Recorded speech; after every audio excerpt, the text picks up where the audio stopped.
and welcome to Jurassic Reviews. On this episode, we'll be taking another short break from looking at Kenner's line, and instead looking at something new from Mattel. I actually have another Mattel Jurassic World video planned after this one, though with a figure that came out a while ago. The figure we are looking at today is the Dino Rivals Quetzalcoatlus.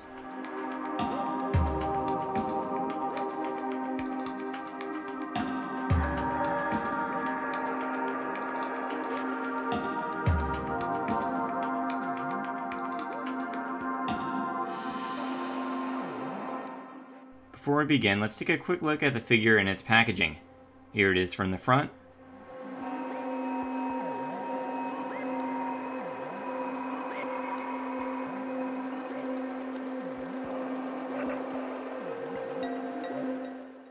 And here's the back.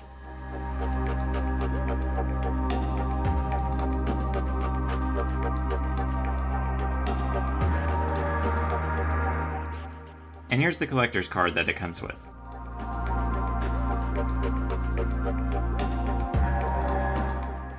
This is the second time a Quetzalcoatlus has appeared in a Jurassic line. The first appearing all the way back in 1994 in Kenner's Jurassic Park Series 2 line. If you haven't been following my channel, I'm actually in the middle of going through that Series 2 line, and I'll actually be reviewing the Quetzalcoatlus from that line in the near future. For this review, we'll also be comparing that one with this one in a little bit. The Quetzalcoatlus is not a dinosaur, and is part of a group of animals called the pterosaurs. It lived in the late Cretaceous, and is considered the largest flying animal of all time. When not flying, it stood as tall as a giraffe. This figure certainly captures the large size of the animal. It sports a huge 16-inch wingspan, and is a little under 12 inches long.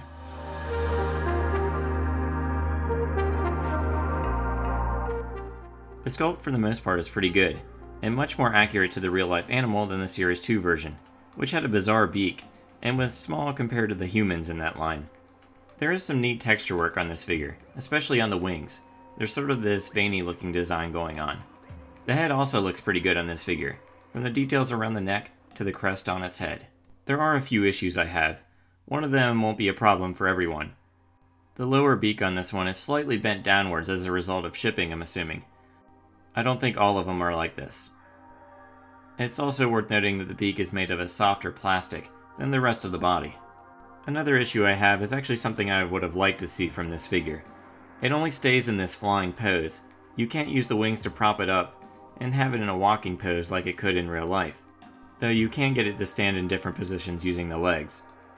Is it a deal breaker? Not at all, but I was really hoping it could stand using the wings.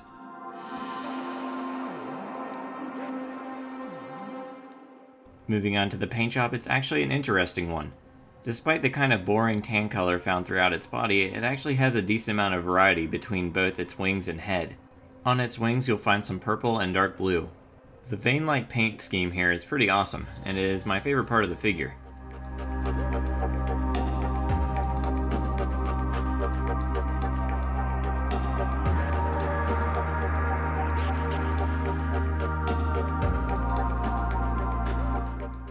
There's also some purple on its legs.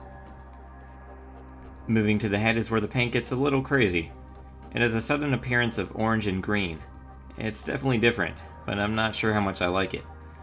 There's also some purple on the crest, and it has orange eyes with green pupils, though the pupil on the left eye of mine is not painted on correctly.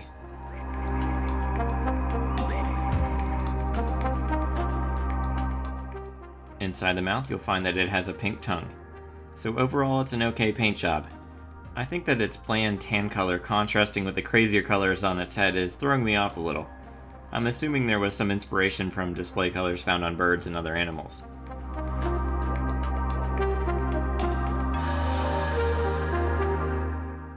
Moving on to the articulation, there isn't a whole lot. As I already mentioned, I would have liked to have more posability with the wings. Each wing is split into two parts, with the larger parts being capable of folding in and out. The inner smaller parts of the wings are tied to its action feature. Its legs can move, but only a little bit. The head can be physically moved, but it's mainly for its one of two different action features. This is a dual attack figure, so it comes with two actions. The buttons for these actions are side by side on its back. The one in the back causes its wings to flap when pressed. It actually works pretty well.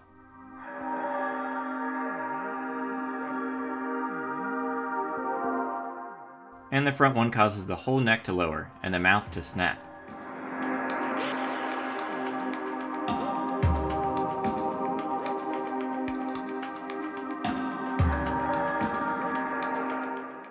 I think these features are about what you'd expect, though I really dig these dual attack setups.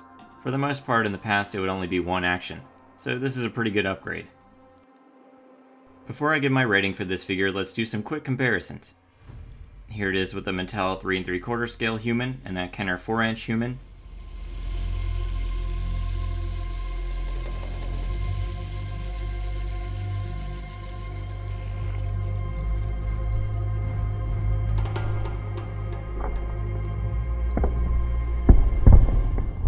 Here it is with the Velociraptor.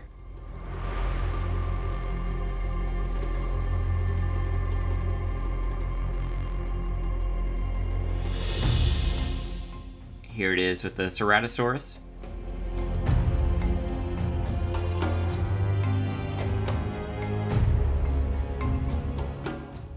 Here it is with the Carnotaurus.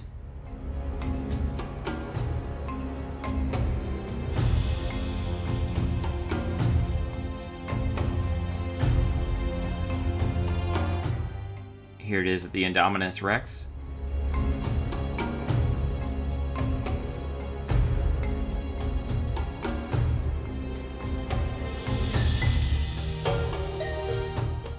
And as a bonus, here it is with the Series 2 Quetzalcoatlus.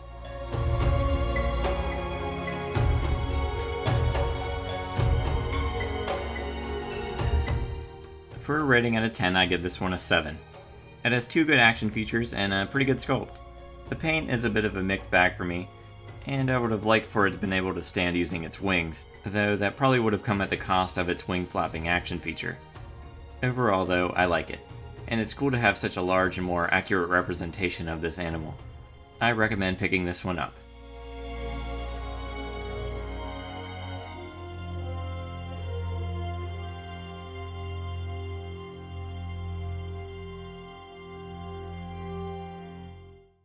And that does it for the Dino Rivals Quetzalcoatlus. If you enjoyed this video, be sure to subscribe. Thanks for watching and see you next time.